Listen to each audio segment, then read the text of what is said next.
지난해 1,500명 늘렸던 의대 모집 인원이 1년 만에 다시 원점으로 돌아가면서 입시 지형도 요동치고 있습니다. 의대 증원을 기대하고 입시에 다시 도전한 졸업생이 많은 데다 고3 학생 수도 지난해보다 5만 명 가까이 늘어서 입시 경쟁이 더 치열해질 것으로 보이는데요. 달라진 상황을 어떻게 이해하고 대비하면 좋을지 먼저 영상 보고 오겠습니다.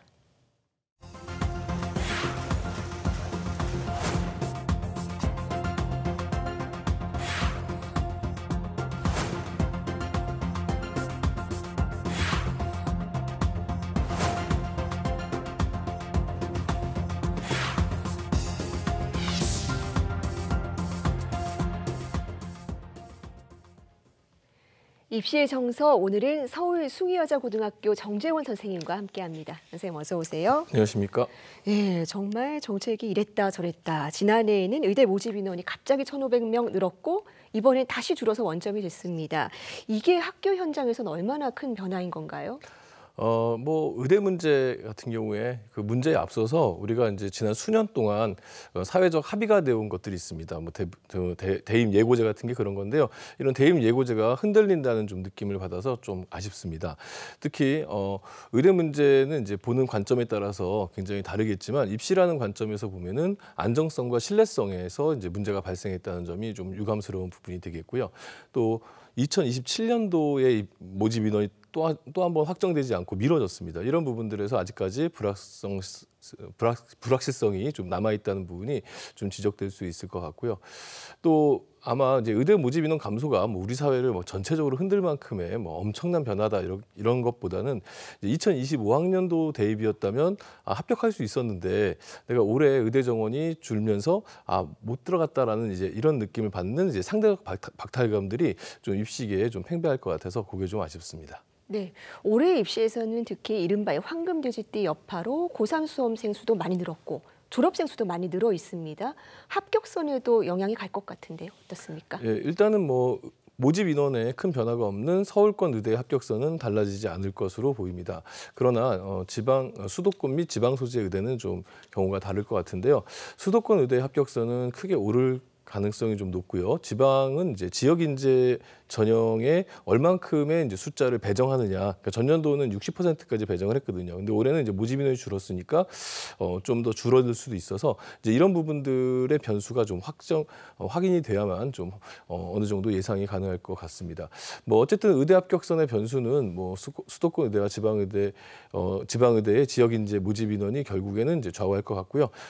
수능 한두 문제 정도 차이의 어떤 합격선의 변화는 분명히 있을 거라고 생각을 합니다. 예, 말씀해 주신 것처럼 이 지역 인재 정형이 굉장히 큰 변수가 될 것 같은데요. 영향 어떻게 보십니까? 지역 인재 자격 조건이 되는 학생들 같은 경우에 이제 전년도에는 자기 지역에서 이제 들어갈 수 있는 대학이 많이 있다 보니까 수시에서 약간 소신 지원 경향이 보여졌습니다. 무슨 말이냐면 자기 지역 대학의 안정권을 하나 놓고 이제 서울 수도권 대학에 이제 과감하게 도전하는 이런 소신 지원들의 경향성들이 보였는데요. 그런데 이제 올해 같은 경우에는 이제 어떻게 될지 아직은 잘 모르겠습니다. 일단 지역 인재 전형에 배정된 숫자가 줄어들 경우에는 학생들이 지역에서 여러 개를 쓰고 일단 의대를 붙어야 되니까 지역에서 여러 개를 쓰고 수도권에는 좀 줄이는 이런 지원 전략이 세워지지 않을까 이런 생각을 해봅니다. 네, 지난해 이 의대 증원이 주로 지역 의과대학 중심으로 이뤄졌기 때문에 서울과 수도권 지역 의대들은 상대적으로 변화가 거의 없었는데 그렇다면 올해에도 영향이 상대적으로 적다고 볼 수 있을까요? 앞서 언급했듯이 수도권은 크게 달라질 것 같습니다.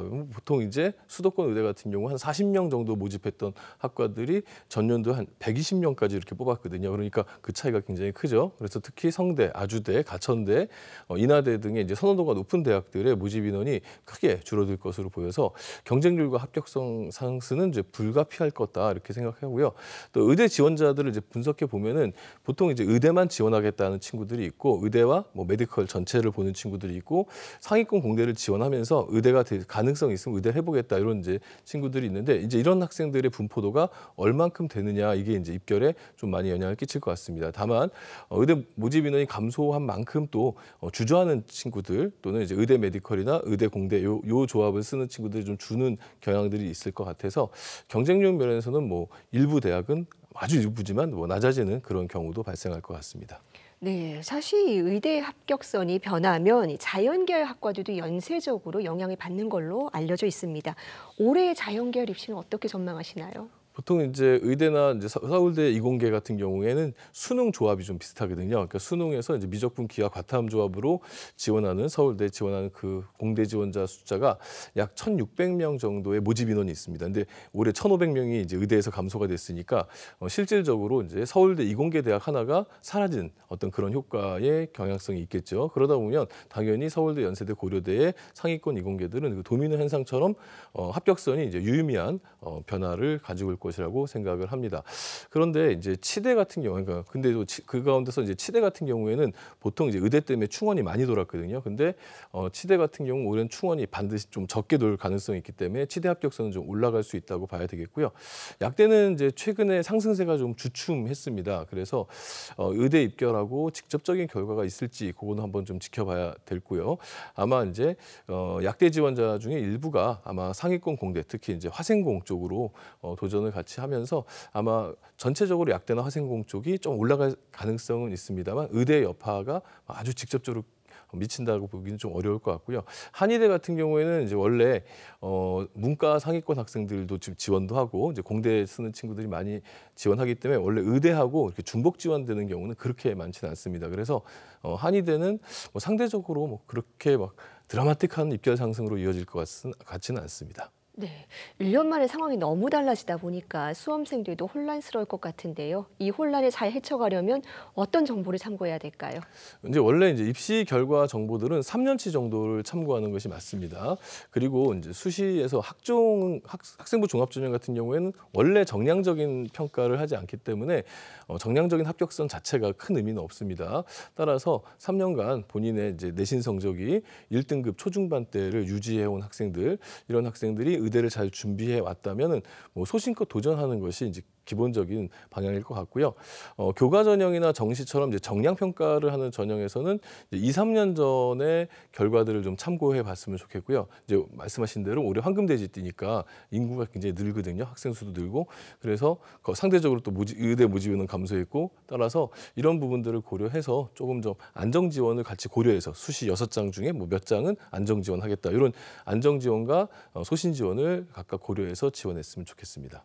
네, 지금 뭐 입시 준비하는 레이스 초반부터 큰 변수가 생기다 보니까 우리 수험생들이 조금은 흔들릴 수도 있을 것 같은데 선생님으로서 해주시고 싶으신 조언도 있으실 것 같아요. 뭐 우리 사회 구성원에는 다양한 직업과 역할이 필요합니다. 뭐 의사도 그 중에 하나의 직업이죠. 근데 훌륭한 의사가 없는 사회도 문제지만 정말 의사가 너무 많은 사회도 문제가 될 수 있습니다. 따라서 이제 진로와 적성 그리고 향후 10에서 15년 의대는 그런 기간이 필요하죠. 이런 이제 직업의 가치 등을 고려해서 다양한 진로 탐색과 고민들이 필요한 시점인 것 같습니다. 의대 진학을 결정하는 것은 결국 이제 본인의 성적이 어느 정도 따라와야 되는 거거든요. 따라서 학생들은 이런 분위기에 흔들리지 말고 본인의 내신 성적과 수능 고득점을 위해서 노력하는 것, 이게 바로 지금의 학생들의 자세가 아닐까 생각합니다. 네, 주변 상황이 뭐 갑자기 바뀌다 보면 왜 하필 지금, 왜 하필 나만 뭐 이런 생각에 빠지기도 쉬운데요. 올해 대입 치르는 수험생들은 똑같은 조건이라는 거 잊지 말고 끝까지 최선을 다해주기 바랍니다. 선생님 오늘 말씀 잘 들었습니다. 감사합니다. 감사합니다.